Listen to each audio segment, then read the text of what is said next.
Nazi-Soviet Pact. We discussed about how important was the Nazi-Soviet Pact. One of the most astonishing and surprising events resulting from Hitler's foreign policy was the announcement in late August 1939 of the Nazi-Soviet Pact.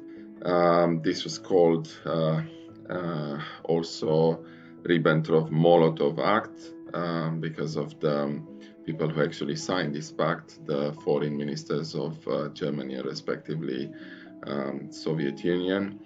Publicly, this was actually a 10-year non-aggression pact, and privately it contained clauses relating to future partition of Poland. So basically Germany and Soviet Russia splitting Poland in two. At first sight, the agreement was really a very unlikely event because of the incompatibility between Hitler and Stalin. There were two states portraying different ideological views, actually opposed ideological views, fascism and communism, making a deal with one another, which was unheard of. Hitler had never made any secret of his hatred for communism. If you remember in Mein Kampf, My Struggle, the book he wrote in prison, while in prison, had argued in favor of the destruction of the Soviet Russia. So it was a no-brainer that this thing won't happen. But history has many mysteries.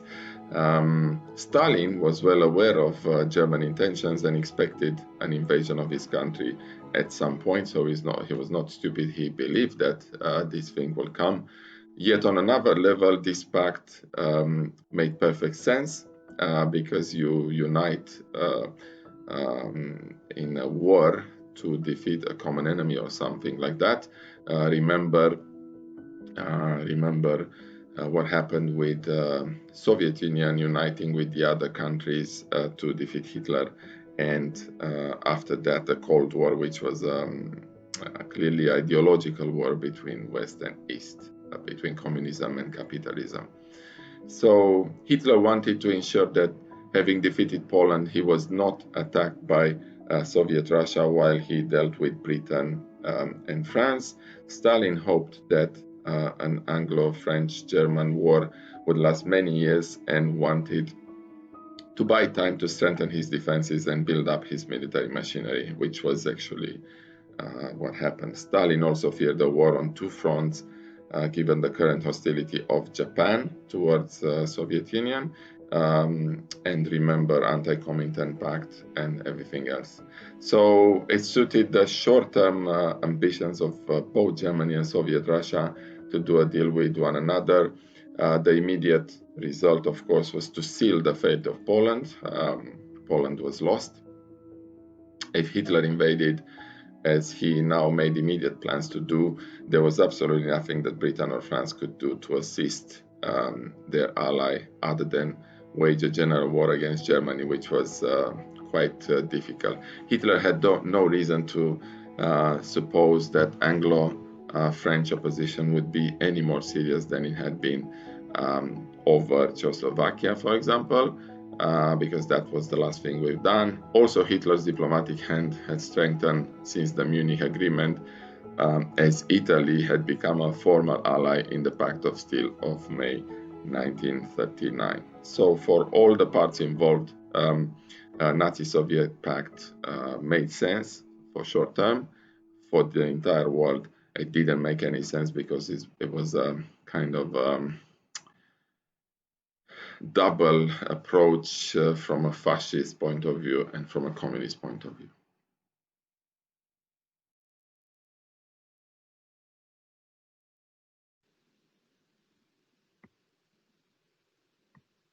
Okay, so today we do Nazi-Soviet Pact. You're going to have some homework at the end of the presentation. So Hitler was kind of hesitant. Let's write this down, boys. Without the appeasement, he was really hesitating to make his next move.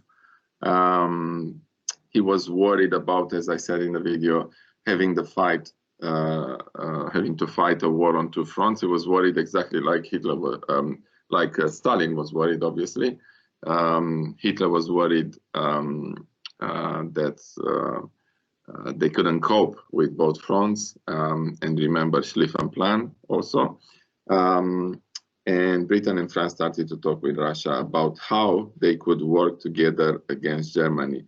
But unfortunately for both sides, on one side, Britain and France, and on the other side, communist Russia, they didn't show any sense of urgency or something like that. So Stalin was really upset in a way, if you remember, from being left out of the Munich Agreement meeting. And he said, okay, what the heck, let's do what we can do to get half of the Poland. Russia was also in talks with Germany, and in August 1939, the Nazi-Soviet Pact was signed. You'll see that this pact was signed, and in some documents, old documents from archives, Hitler actually sent a letter to Stalin to try to fix this and to try to make this pact happen. So basically, Hitler was really into this stuff. And now there were a few views. Yes. Is this on SlideShare? It will be on SlideShare, yeah. It's very new. So that's okay. So if you remember, there were heaps of opinions around this Nazi-Soviet pact. Stalin expressed his views very clearly on this Nazi-Soviet pact in 1941, when he said, we secured peace for our country for 18 months, which enabled us to make military preparations. So basically it was a kind of like buying time, and in the meantime, conquering that buffer zone.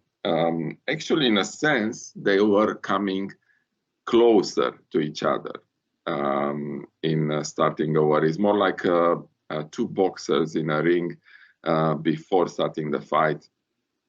When they approach the middle of the ring, the center of the ring, to, you know, start the fight. So they approached, they took over Poland, and yeah, they were really ready to start the fight. They won a little bit of time, and they were kind of helping each other in a way.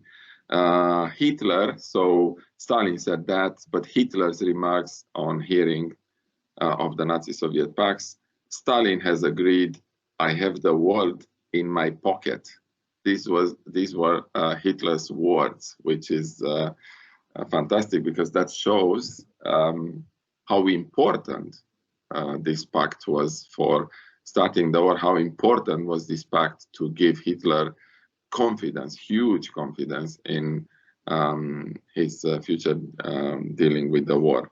So let's watch this together. It's a short one.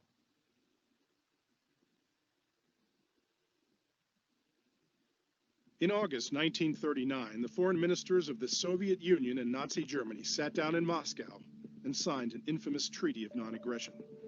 Known as the Molotov-Ribbentrop Pact, it contained a secret protocol that carved the region into spheres of influence, paving the way for World War II. By the end of the 1930s, Germany's aggressive actions had brought the European continent to the boiling point. While France and the United Kingdom made concessions to Germany to avoid conflict, Chancellor Adolf Hitler continued with plans to expand the borders of Nazi Germany, annexing Austria and a big slice of Czechoslovakia. Meanwhile, Germany's relationship with the Soviet Union was fundamentally hostile. Hitler's rise was largely predicated on his opposition to Bolshevism and communism. Late on the night of August 23, 1939, the foreign ministers of Germany and the Soviet Union, Joachim von Ribbentrop and Vyacheslav Molotov, signed a 10-year neutrality pact. The agreement surprised the world. prior to 1939, it was pretty much unthinkable that these two sides would actually end up essentially in collaboration. For Hitler, it was primarily a short-term strategic arrangement, allowing him to invade Poland without fear of Soviet intervention. Joseph Stalin, however, was more invested in the pact. Besides guaranteeing a beneficial economic relationship with Germany, it was that secret protocol that lured the dictator into signing. He gets all of the territory that he wanted, all of the territory that was lost by Russia at the end of the First World War. Essentially, his strategic goals as an international communist are met by the fact that the invasion of Poland means that Germany and the Western powers are at war.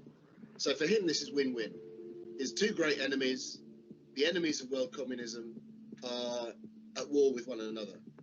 On September 1st, 1939, Nazi Germany invaded Poland. 2 weeks later, on September 17th, the Soviet Union attacked from the east. Eventually, all of Poland was divided and occupied. In compliance with the secret protocol, Stalin later also attacked Finland, installed pro-Soviet governments in the Baltic states, and occupied regions of Romania. The three Baltic states and parts of Romania and Finland were eventually annexed into the Soviet Union. The Molotov-Ribbentrop Pact lasted less than 2 years. On June 22, 1941, Nazi Germany attacked the Soviet Union. The agreement was terminated. After the war ended in 1945, Western forces discovered a copy of the treaty and its secret protocol in a Nazi archive and revealed them to the public. Joachim von Ribbentrop was convicted of war crimes at the Nuremberg trials and executed. For decades, the Soviet Union claimed the secret protocol was a fabrication. Vyacheslav Molotov himself remained active in post-war Soviet politics. He was never prosecuted for his role in Stalin's purges and died in 1986. It took a long time, really, for the Soviet Union and, by extension, Russia, to come round to any sort of open, honest admission of what happened in 1939. And Molotov himself was symbolic of that. He went to his grave denying the existence of a document that he had signed in 1939.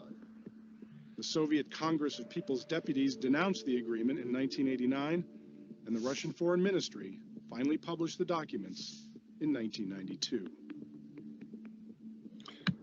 So later than expected, but the Russians, they are opening the archives and they are very secretive, like any other big country. They don't want to reveal their secrets. So the Nazi-Soviet Pact understanding, that's probably the most important part for you boys. The public part of the pact was that the two countries agreed not to attack each other. As I said before, non-aggression pact. And the secret part was that Germany and Russia would share Poland between them. And not only that, Russia would get access to all its territories lost after World War I. So many countries, you've seen the sphere of influence just spreading around. These are the beginnings of the famous Iron Curtain from Winston Churchill's speech in USA later on during the kind of beginning of the Cold War. So two important things to remember here. The public part of the pact, two countries agreed not to attack each other. And the other one, the secret part, which was probably the most important, actually convincing Stalin to sign. Germany and Russia would share Poland between them. Obviously, Germany, western part, and Russia, the eastern part. And also Russia getting full access to the former countries they used to control. This is a video. We're going to watch this later on, so you're going to watch that alone at home. It's an explanation of a very important cartoon where you can see Stalin and Hitler being together and kind of sharing the good news to the world that they have a pact and they split Poland. Key point And the task for you boys, the Nazi-Soviet Pact was the turning point. It made it possible for Hitler to carry out his plans, and it made it difficult for Hitler not to continue with his plans, which is very, very interesting. A question for you will be very interesting what you're going to write. That's going to be your homework. Write a paragraph with your opinion about if there was not going back after this pact. What do you think? There was a going back or not? It was something they can do to actually reverse this, or it was a turning point and the war was already kind of started. So this will be your kind of homework. It's not really a homework, but I want to see a paragraph written by you. Now, crucial for Hitler, vital, very, very important. The Nazi-Soviet Pact was crucial for Hitler's plans because it meant that he would not be faced with a war on two fronts. That was the most important thing to remember. It's pretty simple. This Nazi-Soviet Pact is not such a big deal. You remember the date when it was signed, 23rd of August 1939, and then you remember that both parts were winning something, Hitler winning some time, and the assurance that he will not be attacked on two fronts, Stalin winning the same thing, he will not be attacked on two fronts, and also winning not time, but old territories. So he did not even expect Britain and France to defend Poland, Hitler. They had not stood up to him before, and what could they do about a country hundreds of miles away? So, which is correct. He was kind of worried and hesitant, as I said in the beginning, but you have to understand that they couldn't actually do anything. Even the policy of appeasement was finished, and they reacted to the Nazi-Soviet Pact in the beginning of the war. They declared war on Germany, but they couldn't actually literally help Poland. Poland was doomed in a way, okay? I'll give you another reading, another source, an extract from, while you're writing this, an extract from a biography of Ribbentrop, who was the foreign minister, Hitler's foreign minister. This was published in 1994, the biography. Look at that. The diplomatic consequences of the pact, which Ribbentrop had promised Hitler, that England would break her guarantee to Poland while Italy would honor her alliance with Germany. Despite the Pact of Steel, Italy did not enter the war on Germany's side until June, spectacularly failed to materialize. So everything was like failing around. Even mighty Italy, who signed the Pact of Steel to help Hitler, they didn't actually enter the war until June 1940, which was really more than half a year after the war started. So they didn't actually honor their Pact of Steel immediately. Another extract from a book published by Norman Law, which is a very important historian of nowadays. In 1982, the USSR has been accused of making war inevitable by signing the non-aggression pact with Germany. That will help you with your homework. It is argued that she ought to have allied with the West and with Poland, thereby frightening Hitler into keeping the peace. Funny idea. I don't think that was the case, but anyway. And the last extract from Essential World History by Stephen Baugh, which is the blue book we study from in 2001. The pact was the final cause of the war. Hitler had planned to invade Poland. He could not do so without any interference from the USSR. So again, in helping you to kind of answer, write that paragraph in a very nice way. Please write the paragraph perfectly, not just write a paragraph. So think of all consequences, think of all words you put in that paragraph. Should be perfect. At least 5 sentences. Okay, let's make it a big paragraph.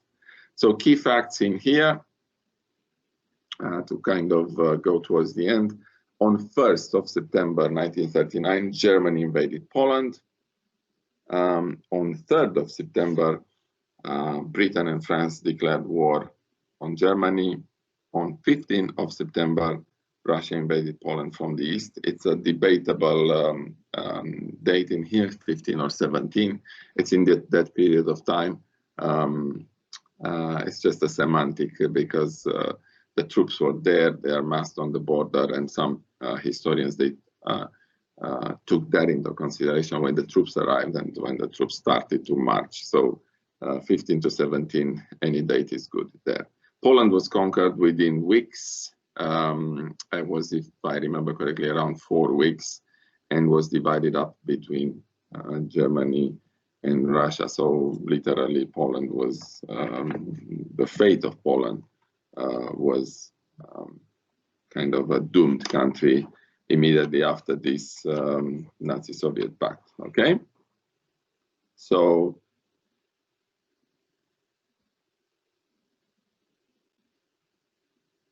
this is actually the homework. Put these steps to war in the correct order and give each one a date. You'll have correct answers on the next slide, but you are good students and you won't do that. You will try to kind of answer all this stuff alone. So Nazi-Soviet Pact and the invasion of Poland, they are in random order in here. Germany sent troops into the Rhineland. Germany takes over eastern Czechoslovakia and the Anschluss with Austria. Remember, eastern Czechoslovakia is the part which was not Sudetenland. Sudetenland was western Czechoslovakia. So all these parts are like, all these are moves, Hitler's moves towards war. Remember, we analyzed all these moves, okay? So you'll have the answers in there, and that's about it. If you have any questions, boys, just ask me, please. I can see how many you are here. Good.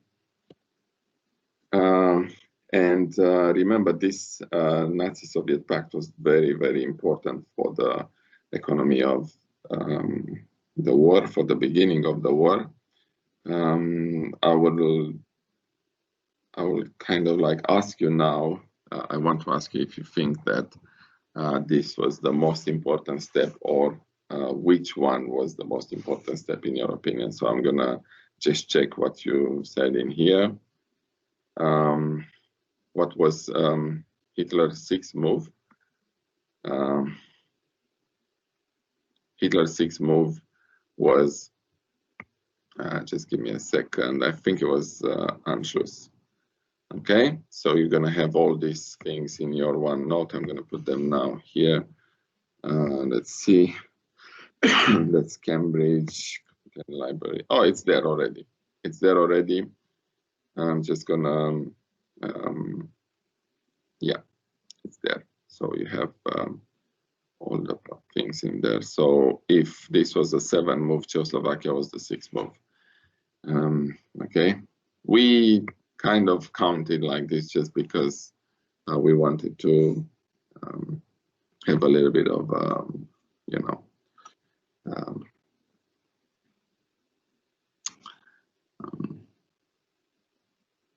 to have a little bit of discipline in terms of what we are studying and in order, okay? So now what I'm gonna do with you, I'm gonna read to you some of the sources which are related to this, and then we're gonna discuss together what do you think about that. So 155, we go to the blue book, which is important. I think you have this book. You have the book. I gave it to you as a PDF, and also I give it to you as a print, if I remember correctly. And I'm going to the Nazi-Soviet Pact. So Stalin, in a speech in 1941, I'm going to read this to you. It will be asked how it was possible that the Soviet government signed a non-aggression pact with so deceitful a nation, with such criminals as Hitler and Ribbentrop. We secured peace for our country for 18 months, which enabled us to make military preparations. So this was a way for Stalin to justify this move. I think it was a kind of an excuse because it was unexcusable what they've done. Now, tell me, what do you think? What is this declaration of Stalin?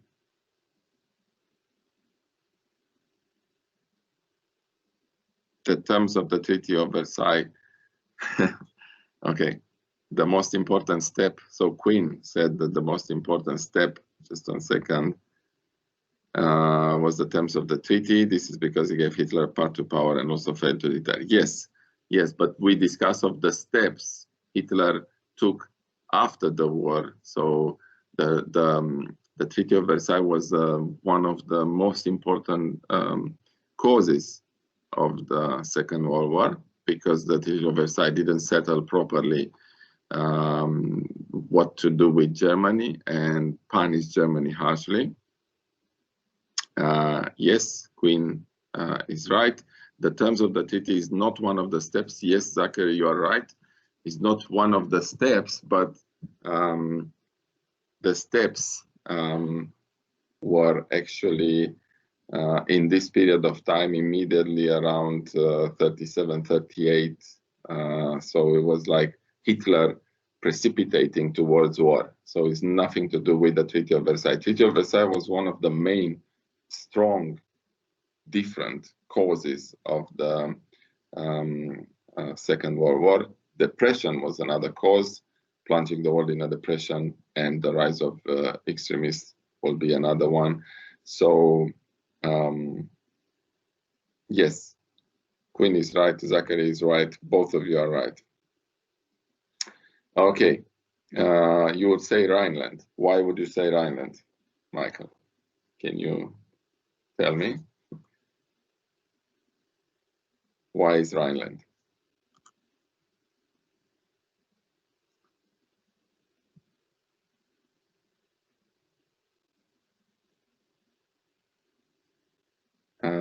Justin said Ryland was pretty important, and it was Hitler's gamble that paid off and gave Hitler the initial push to start taking over. Yes, that's correct. Ryland was very important. And then after that, immediately he started to actually see that it's working, the appeasement is working, he can fool the British and the French, and he can do whatever he likes. Remember that when Hitler invaded Rhineland, that was really kind of a bet. It was a blind bet. He didn't actually know that the French won answer to that move. Mark, I'd say it was the Treaty of Versailles, even though it isn't a step. Yes, again, boys, with these steps, Mark is right. Steps are the road to war immediately after everything else finished. So we discuss about Hitler's consolidating in power, the other countries starting to rearming, and the road to war is actually what happened in the last years before the war. Nothing to do with the treaty and everything else. The failure of the League of Nations, that's another thing, but it's not a step. Okay, we discussed about the small steps Hitler did immediately to precipitate war, to start the war. Okay, that's the understanding of these steps. Michael, it was because it was the initial step and made Hitler realize how little the Allies were doing. Exactly because of that, Michael. You are right. And so in this book, you will see that you have heaps of sources. So let me give you another direction of thinking. Hitler, so Hitler regarded the pact at his master stroke. This is from a school textbook in 1980. Although he had promised the Russians Eastern Poland, Finland, Estonia, and Latvia, he never intended to allow them to keep these territories. Of course, he will, advancing towards Russia in Operation Barbarossa, he will take over all the countries, of course. I'm surprised that Stalin believed him, and he actually, kind of believed that he will do what he said in the pact. Stalin was naive, at least in here. Stalin did not expect Hitler to keep his word either. He was sure he could only gain from a long war in which Britain, France, and Germany exhausted themselves. So the plan of Stalin was very simple. Let these guys fight against each other, and I'll come at the end and kind of like give the final blow to the war. Seldom have two countries entered an alliance so dishonestly. So that's another one. It's never too late, Owain. You will say Ryland. Yes, it's can be Ryland. That's a very good point.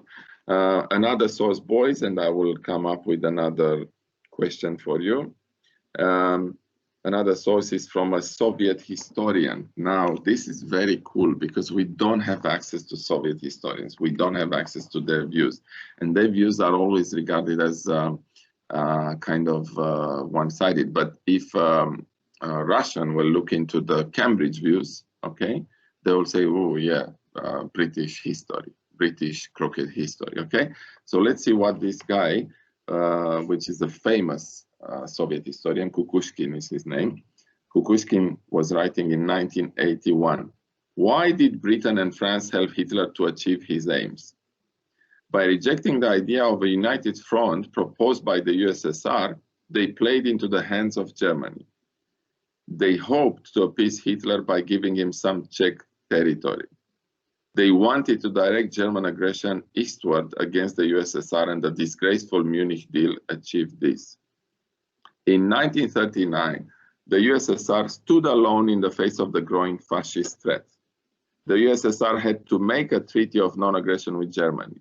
Some British historians tried to prove that this treaty helped to start the Second World War. The truth is that it gave the USSR time to strengthen its defenses. What do you think about this, boys? What do you think about Kukushkin's idea? Do you think it's right or not? He's criticizing the way of thinking that we promote in here, that actually Nazi-Soviet Pact was an unheard alliance. It shouldn't happen, and it started the war faster, and it was kind of like a strange thing to sign from both sides, and it was against the nature, okay? What do you think about that? I think his ideas are Russian. Yes, of course.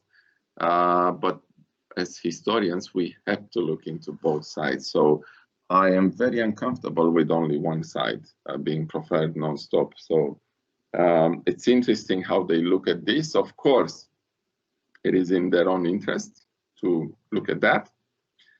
Michael says, I think it is a fair assessment, except for the failure to acknowledge its effect on the war start. Yes, very, very good point, Michael. Of course, because this event accelerated the start of war, and actually how the war started by destroying an entire country, by going 100% aggressive against one poor country, which was split in two and then disappeared. So again, this guy, Kukushkin, said that the war was kind of like inevitable, and what the Russians did, they did whatever they can to buy some time to rearm. Maybe he's right. Maybe the Russians actually needed this time to regroup. Remember Operation Barbarossa and the Battle of Stalingrad, which was the turning point in Hitler's luck in Russia. Remember, it was so close. So Russians didn't actually win convincingly.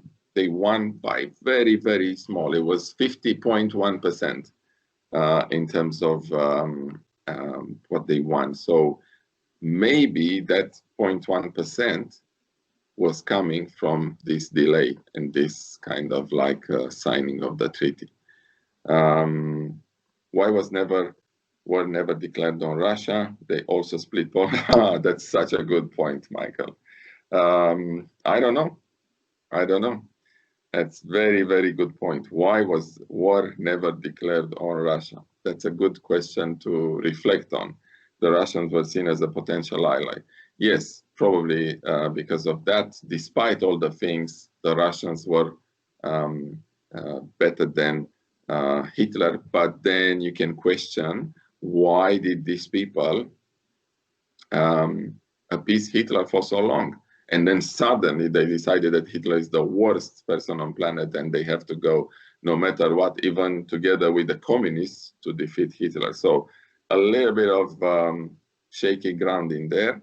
What I will say is that we have to focus not on questions around this thing, why they didn't do that and that. We have to understand exactly what happened. I feel like this is one of the subjects that you can really look forward to have in your exam. So I will choose why the international peace collapsed by 1939, because this is pretty clear, pretty straightforward. So you don't have to remember the 6th step, the 5th step, whatever. You have to remember the steps in order, the timeline. We're going to do a revision and we're going to put everything in order. But really, you cannot, it's no point to remember the 6th step or the 7th step. Queen, they knew the non-aggression pact would not hold between them because they were very different ideals. Yes, good, correct. Also, the guarantee of Polish independence was targeted towards Germany. Exactly. It was a kind of a half-word declaration towards Germany. Okay, don't touch Poland. Again, the guarantee, you should use the quotation marks, Michael, because the guarantee was really not really a guarantee. They done nothing. They declared war and then, of course, everything precipitated, but the war was there anyway. And so that was it, boys. I'm going to stop here and we should prepare for the lesson tomorrow, which will be another cool lesson. We'll talk about appeasement policy, and then we'll talk about the last thing is why did Britain and France declare war on Germany in September? What was the point? What was the understanding of, what was the thinking behind these declarations of war? Of course, on the paper, this looks like a simple answer because they guaranteed Poland independence and there was no more Poland, so they had to, Poland was attacked, and then they had to honor their allegiance. But I should mention that they had some allegiances with Czechoslovakia and some other things. They signed the Treaty of Versailles and they didn't do anything when Hitler took Ryland back and stuff. So they were not really, this was the decision at that point. They were not really following a normal pattern and a normal, understanding of things.